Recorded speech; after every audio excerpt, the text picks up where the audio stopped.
potential conflicts in terms of our reporting? What could be any potential conflicts in our conversations or communication in our workplace?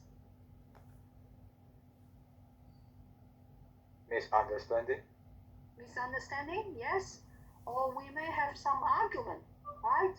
Someone would like, I need to do it this way. The other person will say, no, I don't think that is the right way to do it. I want to do it that way, right? That could be a potential conflicts, yeah? So if we have any potential conflicts in our workplace, so we definitely need to follow our organizational policy and procedure. And also, you should be able to identify those conflicts, right? The earlier you report, the person can quickly taking the actions to avoid further issues, right? So we do expecting you guys, you should have the awareness and also should have the skills to identify any signs of potential conflicts, and then you report.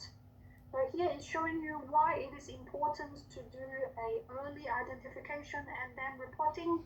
It's because you do need to report immediately, so we can quickly escalate.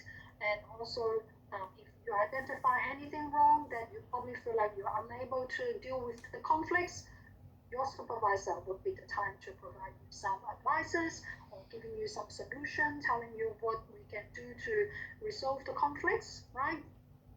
And make sure help to maintain a safe and supportive service environment.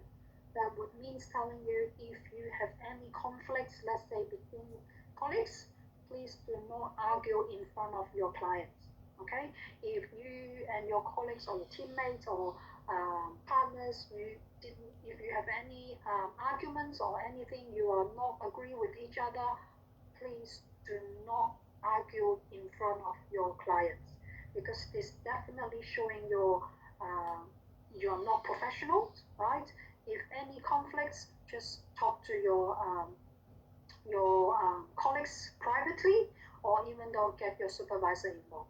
Okay, and definitely in our workplace, we want to encourage teamwork. As we always mentioned, you guys working in this industry, you are not working alone. You always need to work with a team. The team is including your teammates, your partners, your colleagues, your supervisor and manager, the doctors, the nurses. We work as a whole team, right? So we do need to build up our team spirit. We feel like we do need to support each other, right? So and everybody taking accountabilities as well. Can anyone tell you what could be the signs of potential conflicts? What is the indicators that telling you that that could be something wrong and that will definitely could create a conflict? Any signs of potential conflicts?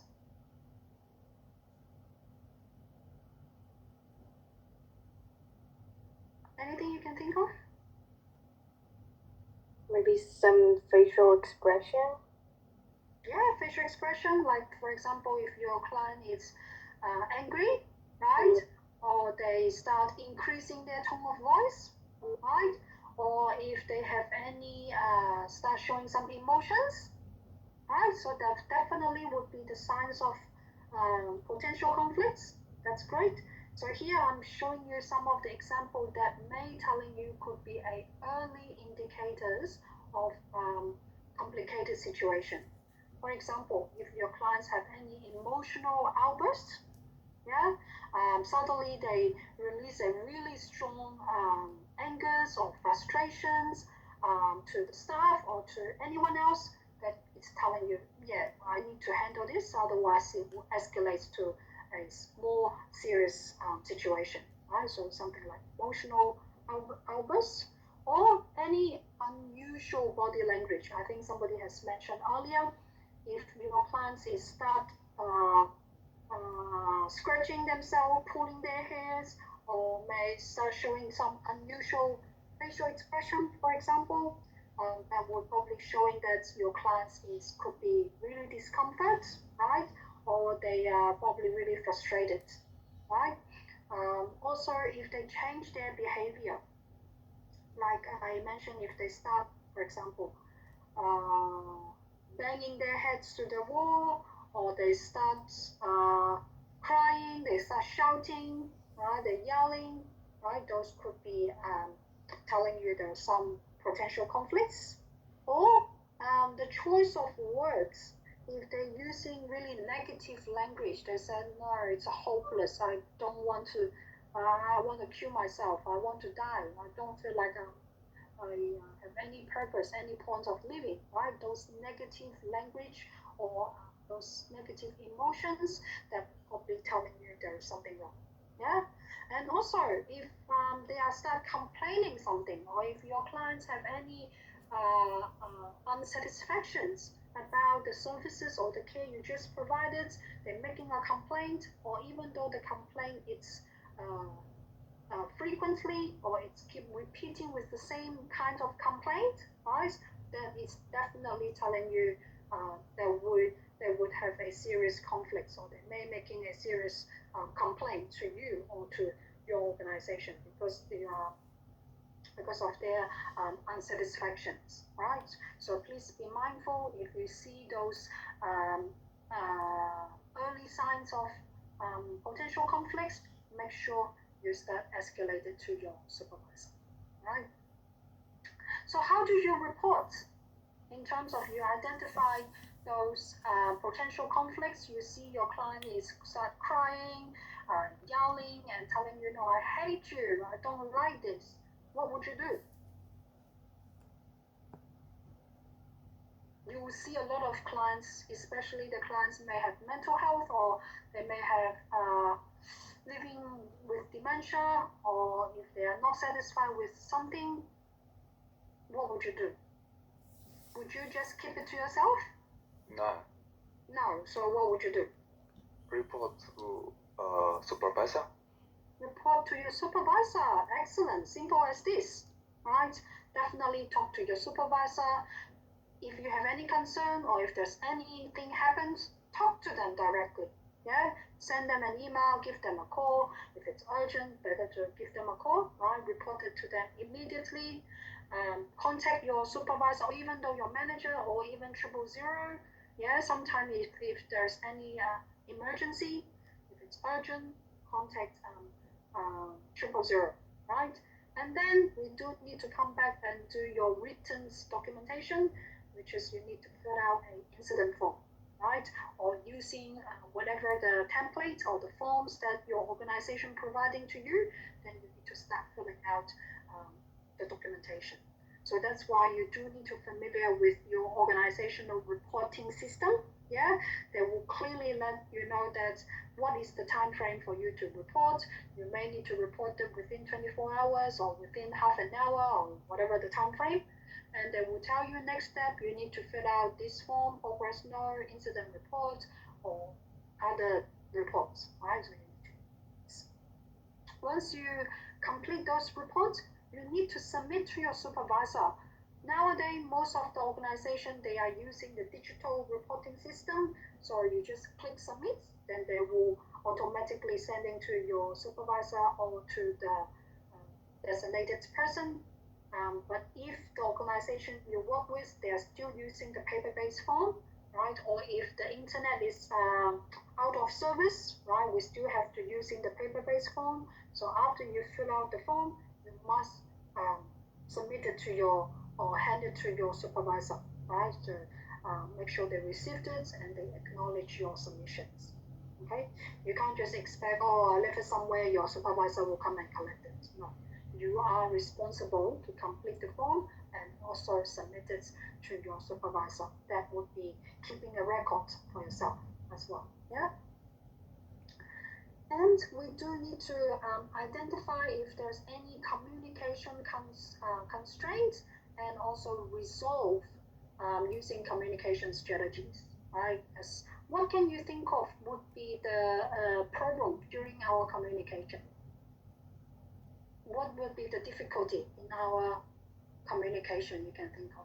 For example, you communicate to your clients, what would be the really common problem during our communication and makes your communication harder? Language barrier.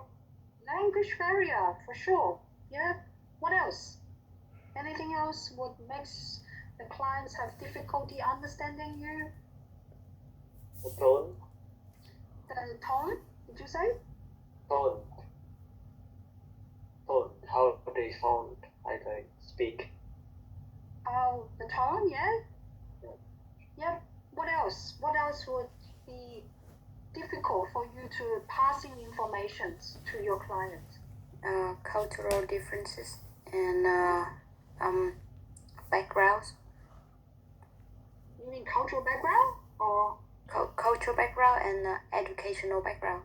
Yeah, educational background as well. Excellent. Yeah, but don't forget it could be because of the background noises. Right? If you're talking to somebody and they have TV on, they have the music on, the radio on, and you want to talk to somebody passing information, the person may have difficulty of understanding you. It's because of too noisy. Right? That could be those of the common barriers. Here I listed for you. I think you guys have mentioned most of them.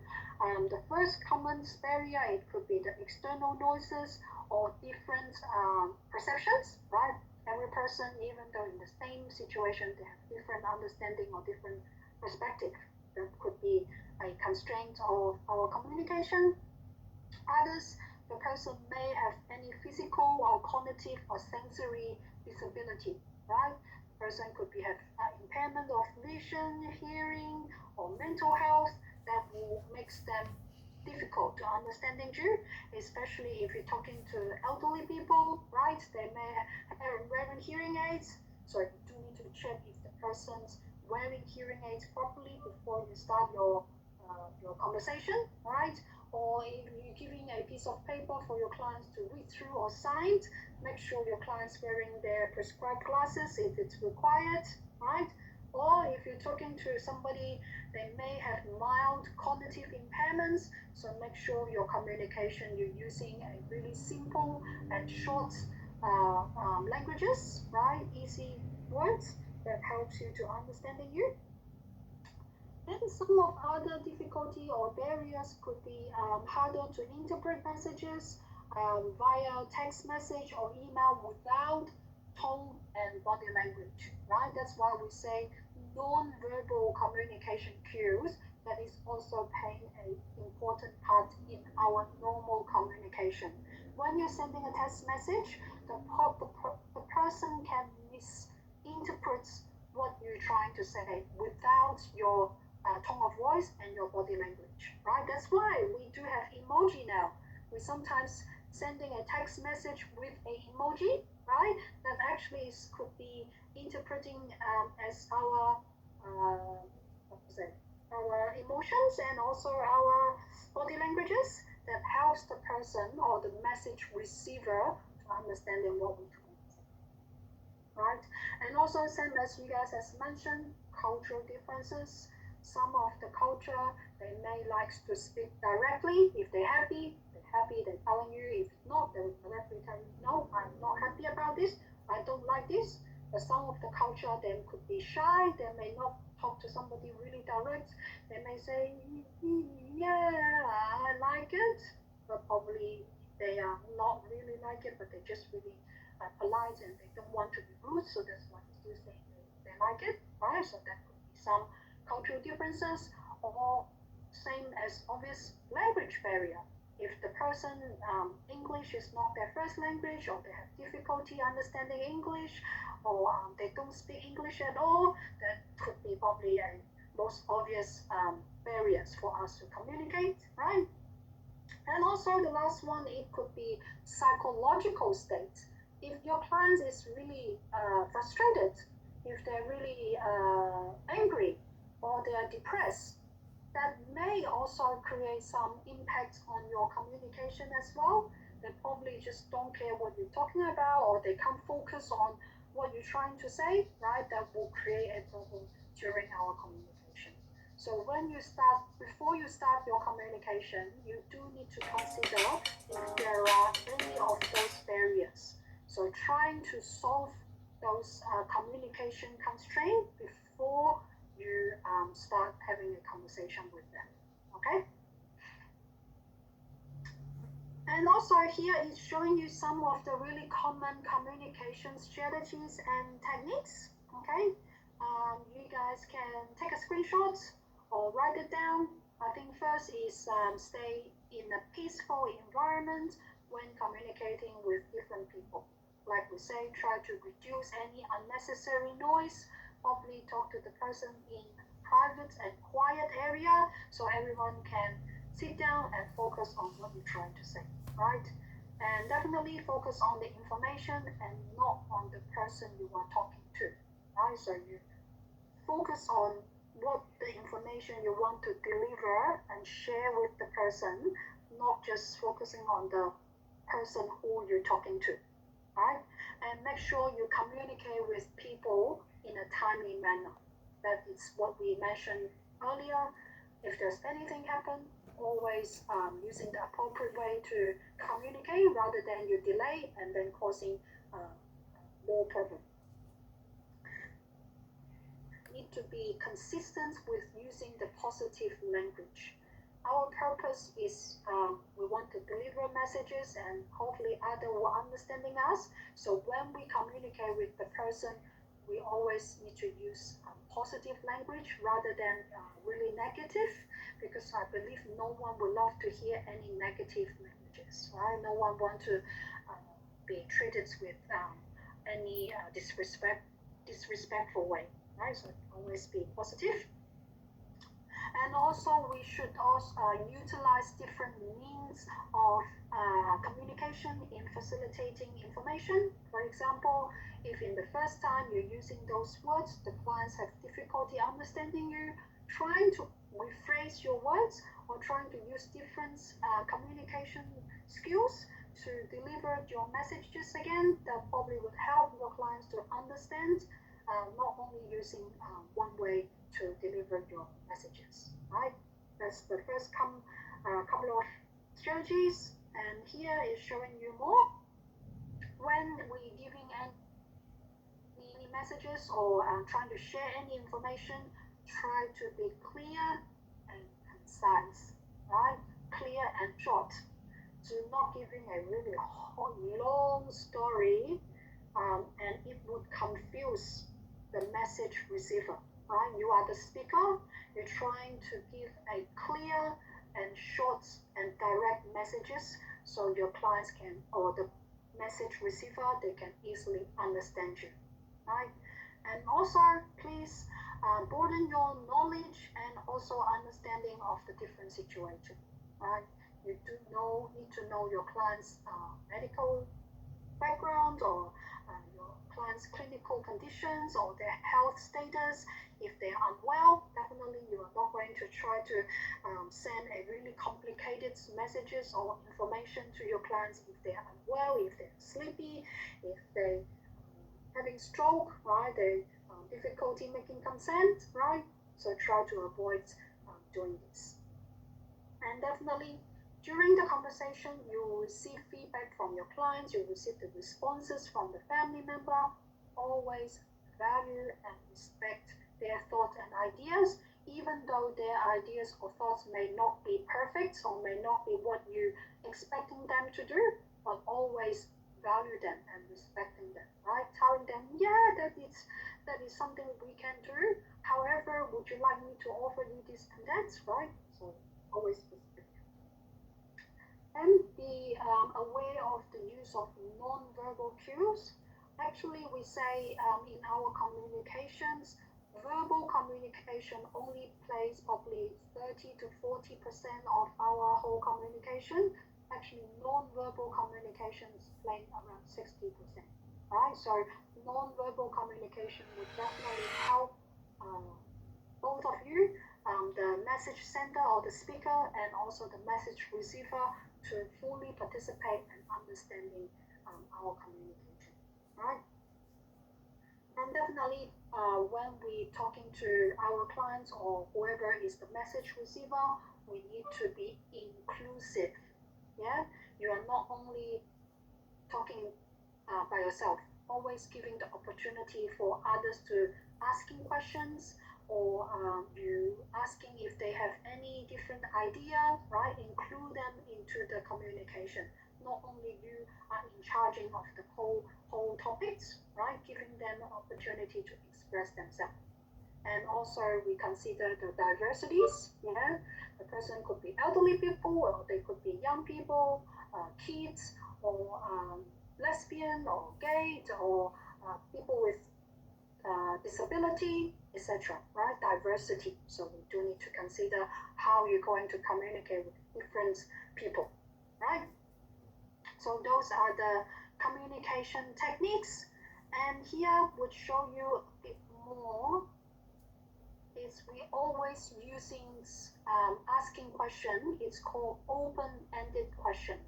Can anyone tell me what do you know about open-ended questions? I think I did mention it previously, but if not, anyone can firstly share with us what you know about open-ended questions? Yeah, as you saw on your PPT, like, yes, Can you explain a little bit more? oh yeah, it's like we're getting more their answer, not just like yes or no question. It's like maybe the condition, their feeling, their opinion, or in the case, okay. Yeah, excellent. So can you give me an example of a open-ended questions? So as we Open. say open-ended question, it's we expecting the message receiver will start providing us some detailed information. Right? When we Oh, asking questions, they can provide us detailed information oh yeah, instead of just saying yes or no, right? So what any example you can give it to us? yeah, using 5H like why, where, when, how, question like that. Yeah, excellent.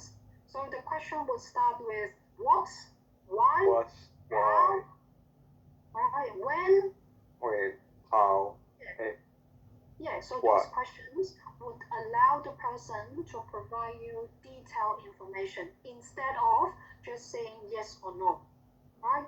If the questions answer with yes or no, they are the closed question. But when you're trying to get more, collecting more information or details from your clients, we definitely would use open-ended questions, right? That would help you to explore more, knowing more about your clients, right? So we're always using the question with what? What would you like for lunch? Your clients will start telling you, oh, probably would like to have a glass of orange juice with a ham and cheese sandwiches, and I would like also have an apple as lunch, right? So they will start giving you some information. If you're asking your clients, are you hungry? They may only just answer you yes, no, that's it, right? You're not getting any extra information. So we definitely want to use more about open-ended questions, right? And another communication techniques, it's called affirmation. Affirmation means the positive statements that build confidence and motivation. Or you say, yeah, that is a really good idea. Let's redo it. Right? You will build up your clients' confidence, or even though your colleagues they share something with you, probably we could do in this way. Yeah, you're using a affirmations. Say, yeah, I agree with you. That is a good way to do. Right? That could be another communication skills. The following one is called reflections. So reflection it means we can clarify and also confirm understanding of what others said. Right? For example, you sharing your let's say your weekends, right? What you've done about your weekends, you're sharing with me. Then I heard what you say. Then I said, oh yeah, your weekend sounds fabulous. You went to the park, you had your shopping. Oh, I wish I could do something similar as you, right? That is something you reflect. You heard from what the person's saying, and then sharing what you're feeling about what the person said, right? That is reflect, giving your own idea, reflection. And also the following one is called summarize. Yeah, I think summarize you all know it's quite straightforward. It's what the person telling you, and then you restate or you repeat or you capture the key points of the discussion or from the meeting or from other documents. You summarize the key points, right? For example, you attended a 2 hours seminar, right? You after you listening, you write down some key points. That is the way about summarizing. Yeah, you're taking 10 key points about the 2 hour seminar. That is also part of communication skills. Yeah, and there are a few more that I can share with you guys. And the other one is called motivational interviewing. All right, that is really common that we use in community services. That is a higher level of communication skills or techniques that we should practice using in our practices. Motivational interview is that means you try to support your clients and finding the way to motivate for a positive changes.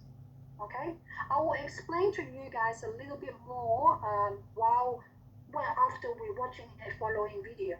Okay, and the other one I will just go through these slides, then I will show you a video and I will do some activity with you guys, helping you understanding more about motivational interview, because as we say, that is one of the really higher level and common techniques we should practice.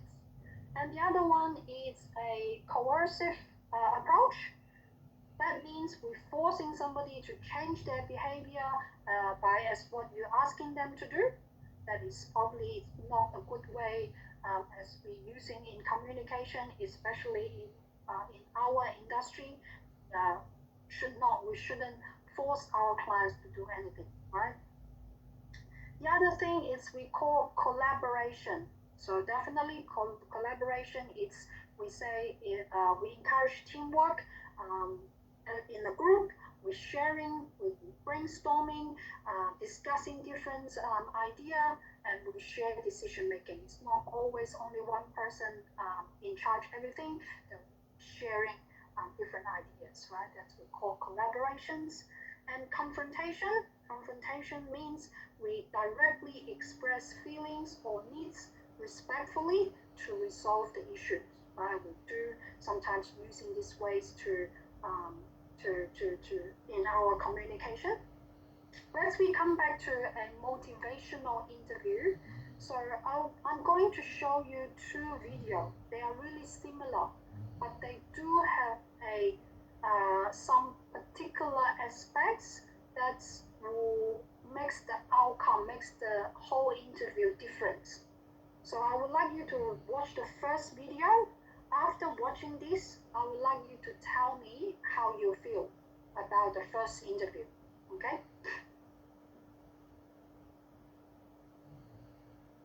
Come on. Why it's not moving?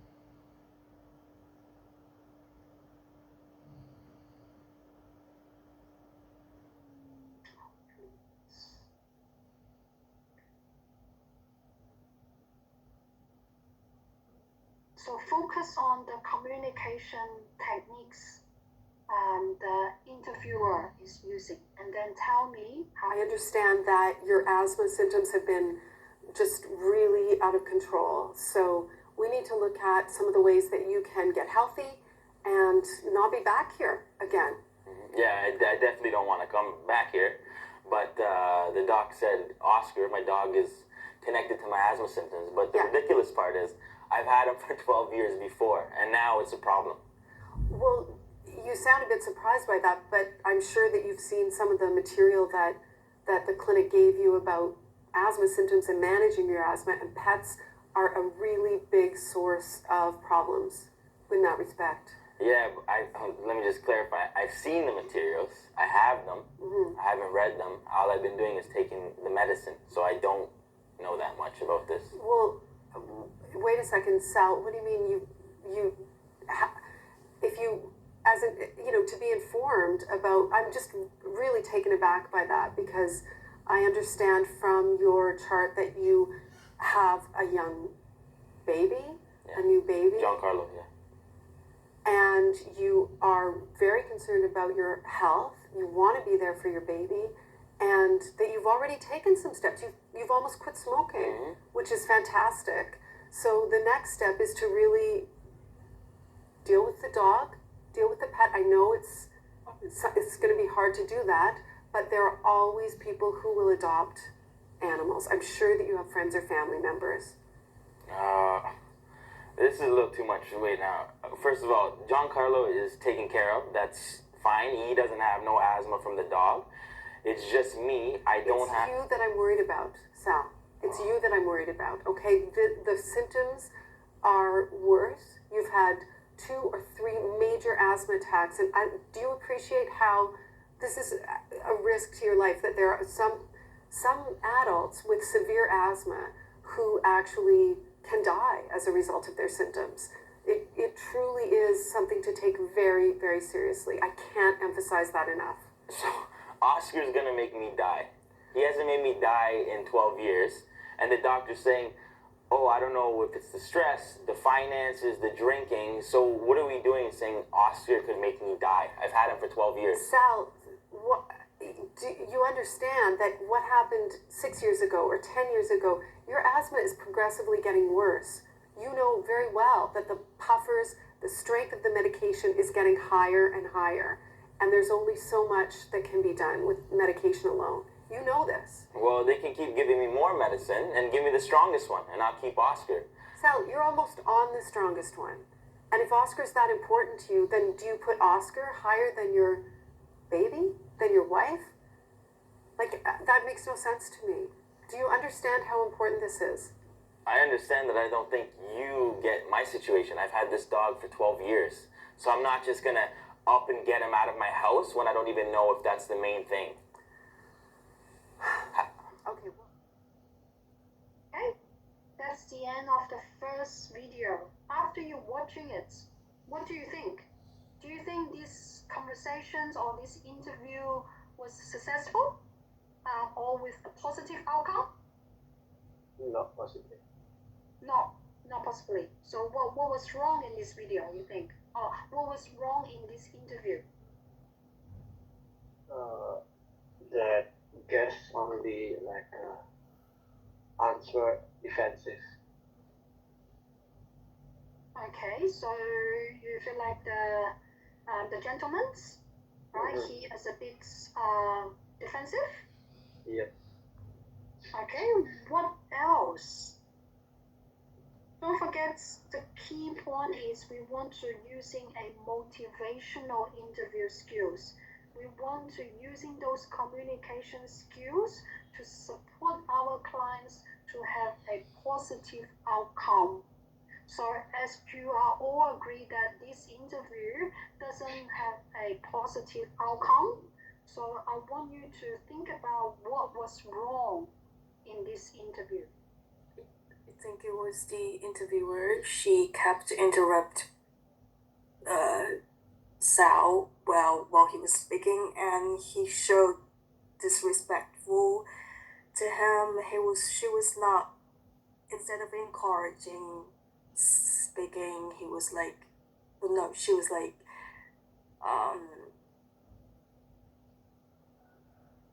judging what he was doing, and she had a lot of negative personal assumptions against him. Yeah, excellent, great. So firstly, I would say if I am the person watching this video, I would firstly come to my mind is the interviewer, she doesn't show her empathy at all. Would you agree? she doesn't even think how important the pets to these gentlemen, and she just keep forcing or pushing these gentlemen to adopt his pet.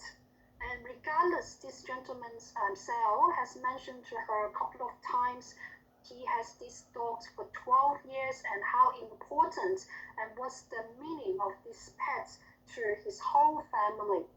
But the interviewer, she just didn't understand and she did not listen to it. Right? You agree? Yes. Yeah, I think that would be the first way, that pushing the interviewee or Sal to having a conversation against her, against what she is trying to recommend, that to adopt the dog. Right? So that is the first thing. Anything else? Can you see anything else? Any wrong? Anything is not right in this interview? So as you mentioned, yeah, the interviewer is keep interrupting and not showing empathy. Anything else?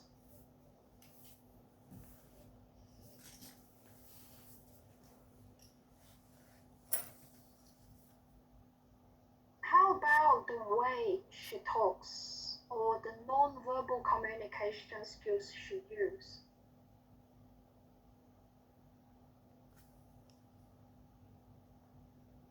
Do you think the way she's sitting is keen or it's really supportive? I don't think so. Yeah, she doesn't even lean forward to trying to listen to Sal, right? She did not give enough time for Sal to try to express himself, right? You can see her elbow is always put on the handle, right? And she did not even take any notes from Sal, right? She just keep telling, you're already having a highest level of your medication, you must adopt your cat, adopt your dog, otherwise you may die. Right? She did not even give any motivation to support this person. Right? Do you agree? Yes. And also the way she talks, feel like she is the person in charge the whole conversation. She should probably using active listening to listen to what Sal's trying to say. Right? So keep that in mind, and we have a look the following video. Let's see if you feel like that it's any differences.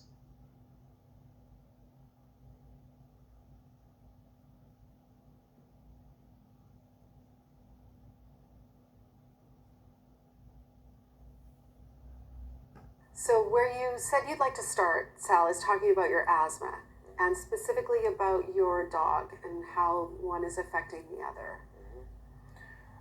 Yeah, my asthma's just been out of control lately, and my doctor says it might be connected to Oscar.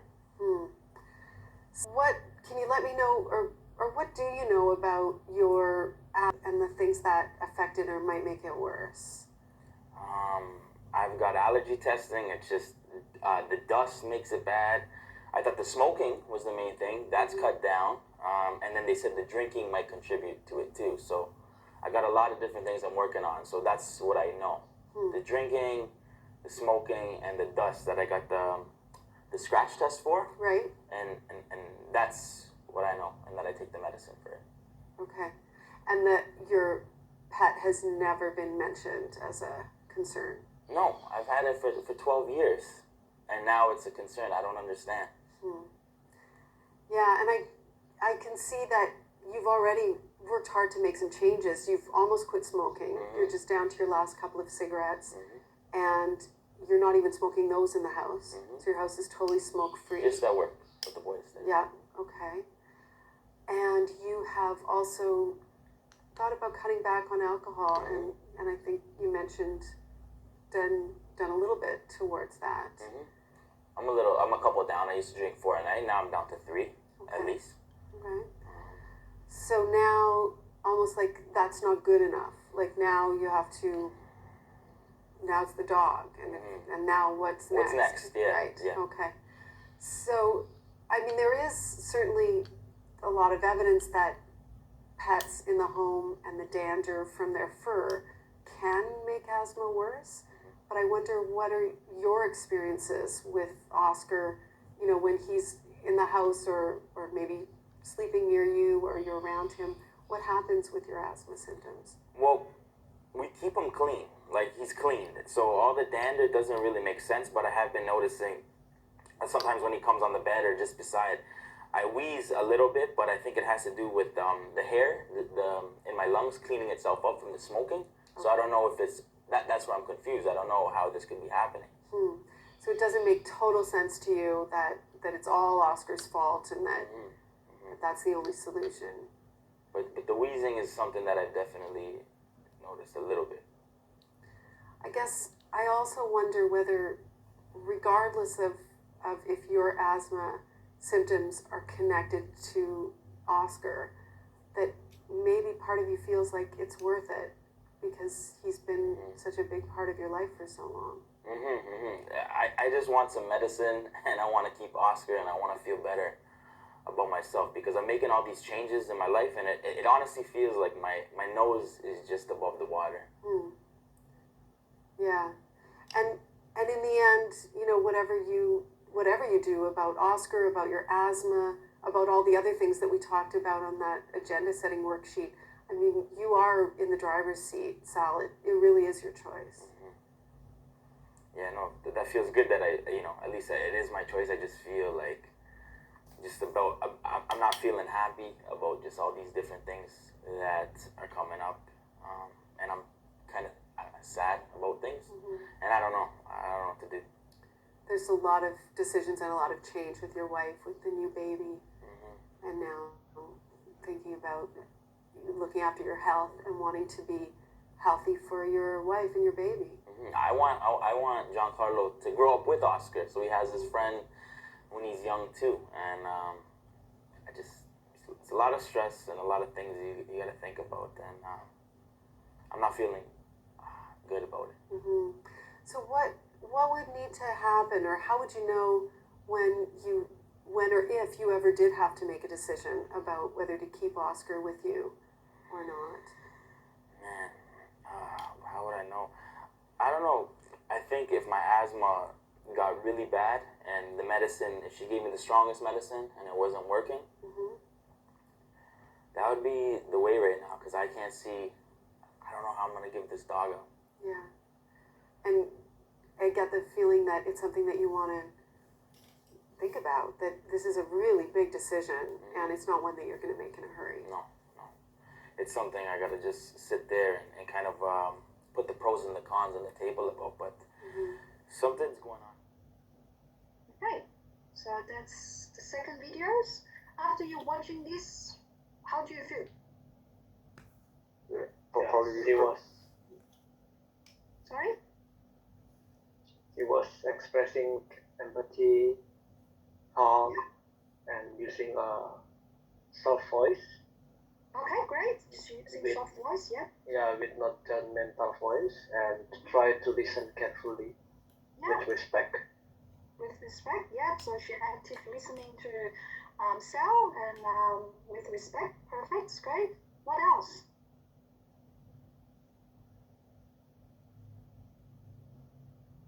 What else you guys identified? Compare with this video and the last video. What will be the differences? Her body language. Okay, what's about her body language? She was making eye contact with Sal, and she nodded her head from time to time to show her agreement. Yeah, excellent. Yeah. Do you see that makes the differences? Like when she's using a lot of her body languages and even though nodding her heads, do you think that makes the differences? Of course. Yeah. Yeah, so she's showing that she's really paying attention to listen to Sal, right? And did you realize that she started using the open-ended questions? Like at the beginning of this video, she started asking a couple of questions, open-ended questions to Sal. that allows sales to start telling the story instead of she in charging the whole conversation, right? Yes, no, yes? Yes. Yeah, okay, great, yeah. And I believe she also used a lot of positive language, right, to encourage sales, and also she's showing her acknowledge of sales feeling, right? She understanding that the dog is really Oscar, the dog is really important to him, and there's no point to make a rush decisions, right? And I think that is the key points to sell. He doesn't want to just give up his dog. He wants to try something else, and then he as he mentioned, he will put the pros and cons onto the table, and then he will decide, right? So the lady, the interviewer, she did not rush sales to make a decision, or she did not even force or telling sales this is the final decision you have to make, right? She gave a lot of supports, emotional supports to sales, right? And you can see from sales reaction as well, he was not as defensive as the first video, right? And he is more calmer, and also from the conversation he has with the interviewer, he seems start thinking he may want to make the decision a bit later, or he would be understanding that is one of the options he can do, right? So this is what we call as motivational interviewing skills, right? So we try to summarize it.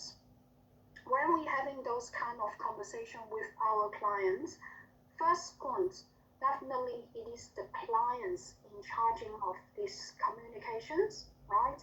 What our role is to encourage our clients to express themselves, trying to collecting as much information as you can, right?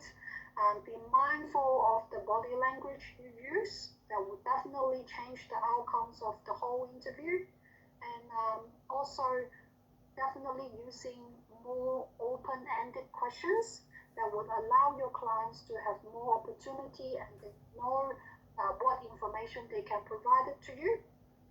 Yeah, and show your empathy using the non-verbal cues, and also using the positive language, and definitely acknowledge clients' feeling, right? Really positive way to direct the client and support it then for positive outcomes. Okay, so that is about motivational interview. Any questions regarding this?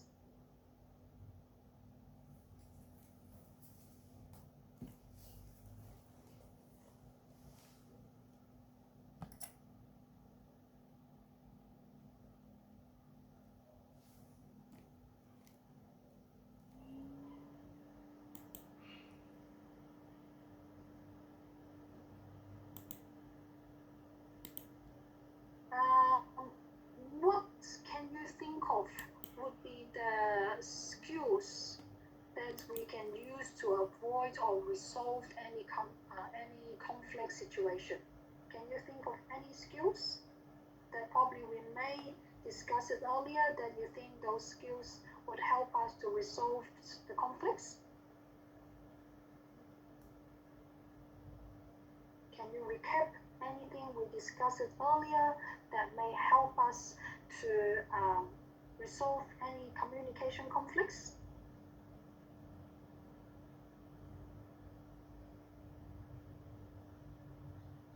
No?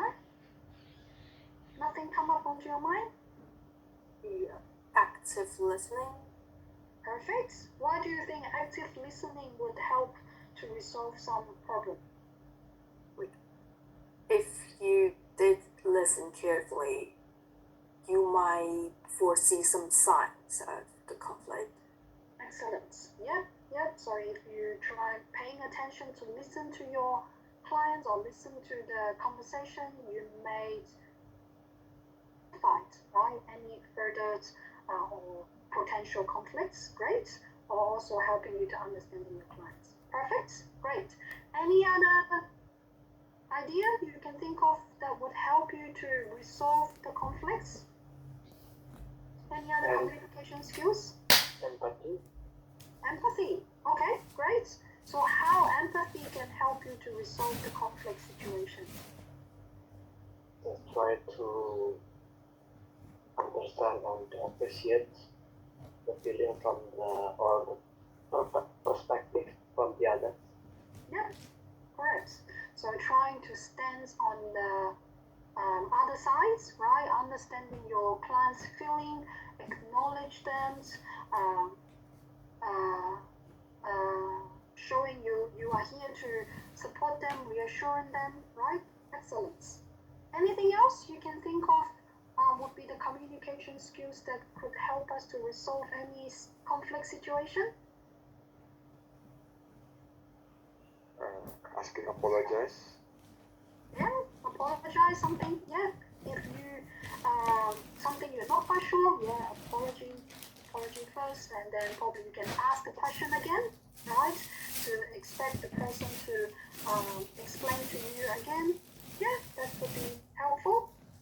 So the following slide that is showing you that's the communication skills that would help us to resolve some of the conflict situation, like you mentioned earlier, active listening, right? Paying attention to what the person's saying, clarifications, anything you're not sure, always ask the person to repeat, yeah, or anything you would like to clarify, always ask questions. And also, during your conversation, show your confidence that you would be able to help your client, even though you may not be able to completely resolve the problem, but at least you show your confidence that your team or your supervisor or someone else would be able to help. That would also help to relieve and also avoid some problems, right? And empathy, kindness, that will definitely help your clients to feel a little bit more relaxed, and because they've got somebody to listen to them and understanding their feeling. And also we need to be open-minded, right? So trying to understanding different ideas, not using our own judgments, be more focused on listen rather than making our assumptions, right? So that's what help us in our daily communication with our clients, even though with our colleagues as well. Okay? Hopefully that is helpful for you guys in the future when you're having a communication with others. Any questions regarding part 3? I think part 3 is quite short and straightforward. Any questions before we can have our lunch break? Probably we can finish our units a bit early today, which is great. Yeah. Oh, good for me. No questions at all? No. Okay, so I think the key point for this chapter is for you to understanding what would be the common communication barriers. You do need to have the skills to identify what could be the potential communication barrier and try to resolve this before you're having a conversations. And also we do need to know how to practice using all of those common communication techniques, right? Such as eye contact, using open-ended questions, showing empathy, active listening, all of those, right? And practicing using motivational interviewing skills, right? Especially, even though it's not just an interview, that when you're having a conversations or collecting information with others, you can still using the motivational interviewing skills, right, to achieve the positive outcome. All right, that's the key part about this chapter.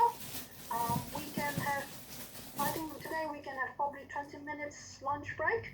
Then when we come back, we will have another 3 parts to go. Then we will finish this unit. All right.